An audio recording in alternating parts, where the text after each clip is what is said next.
Hey everyone, Mr. Sid is back with another read aloud about lions. And this one is based on a true story. So those of you who are in my class will receive a special link on YouTube to this story. I'm getting a lion hair in me. You're going to get a special link to watch actual footage of what took place in this book. I'm going to show you the full book so you can see the full body of the lion with its tufted tail. It's called Christian, the Hugging Lion. And this is a true story. Oh, yeah, by right here. Justin Richardson and Peter Parnell, and illustrated by Amy Bates. This is a true story, and you just wait till you watch the YouTube video and you'll see for yourselves. Here it goes. Many years ago, the most famous store in London made the world a promise. At Harrods, you could buy absolutely anything you wanted. Anything. What would you like? Chocolate tea, silk pajamas, a coconut from Brazil? How about a racing car or a yacht with 5 white sails? Yes, sir, the clerk would say, I'll get that right away. Better yet, at Harrods, you could buy the most unusual pets. I'd like a camel if you don't mind. Certainly, madam, 1 lump or 2. One day, 2 young men came to see what Harrods had for sale. There, sitting in a cage beneath a honey blossom tree, was a little lion cub. He had come from the zoo. A store is no place for a lion to live, they said. Something must be done. And so Ace and John bought him and took him back to their apartment. We called him Christian, they said. And Christian curled up between his new friends on the paisley sofa. It seemed very happy to have found a new home. Christian liked to roll and play and chase his toys under the furniture. He spent hours peering through the window at the birds outside, and he loved to put his paws on Ace and John's shoulders and do something wild lions never do. He hugged them. Christian became a very well-behaved little cub, most of the time. After all, he was still a lion. Look at the furniture. Ooh, I'm glad Bonbon don't do that. Ace and John took Christian with them everywhere they went. When they went for a stroll in the morning, they paraded him down the road. They played with him in the churchyard. They ate lunch with him at their favorite restaurant, where the chef served Christian in style. And they even took Christian to the pub. That's a bar where you can drink. Christian was very friendly to everybody he met, although sometimes his hugs were a little clumsy. Christian loved to take in the sights of London from the backseat of Ace and John's car. He loved to picnic at the beach at the English Channel and feel the sun on his back, although the water was disagreeably cold. Most of all, Christian loved being with Ace and John. The 3 of them had become the most unusual family in all of London.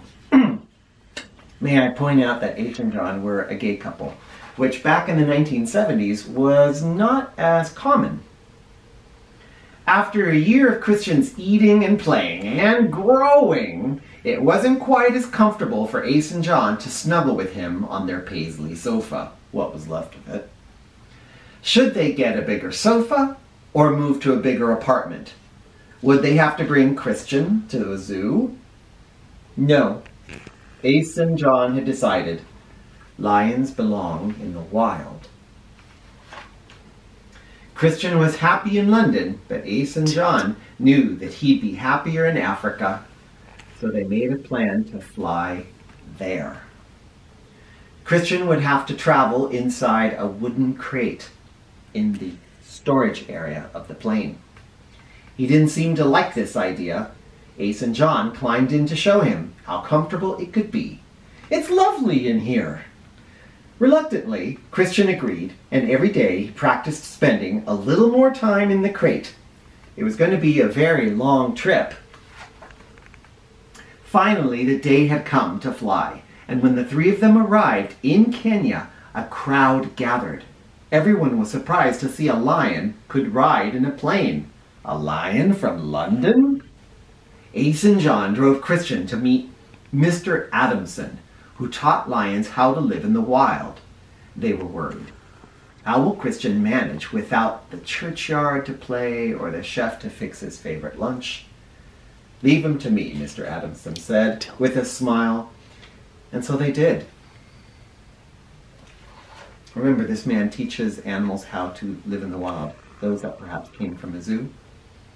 Christian looked around. The sky was wider than he had ever seen, even over Hyde Park, which is the big London park. There were many more birds than outside of his favorite window, and in the distance he saw gazelles grazing, eating. They made his nose twitch, and his hind legs felt springy. Should he run after them? Was that allowed here in Africa? A breeze tickled Christian's fur. The air was dry and smelled of honey blossoms. It filled his chest and stirred a feeling that rattled up in his mouth and came out as a peculiar new sound. You said it. Roar. Back in London, Ace and John missed Christian's hugs. They drove in their car and went on picnics and ate at their favorite restaurant. But it wasn't the same without him. Finally, they called Mr. Adamson. How is Christian? They asked. Oh, very well indeed. He's gone off into the wild. Could we visit him? We could try to find him, but he may not remember you. Christian is a grown-up lion now with cubs of his own. Let's go, they said. And when they arrived in Kenya, what did they see? There he is. He's got a pride of his own now. And here they are. Their old friend took a long look at them. Hey, Christian! They shouted out. And then,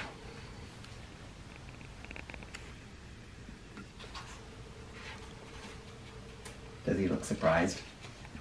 And now he's running down to them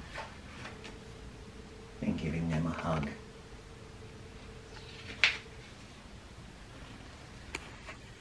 They were together again. Christian and Ace and John played all day, and the evening sun began to slip behind the trees. Then they settled down for a quiet night's sleep under the Kenyan stars. Ace and John knew that in the morning Christian would go back to his new lion family. But for that night, the three of them curled up together just like they used to, cozy and snug, and of course, hugging. I love this book, especially because it's true.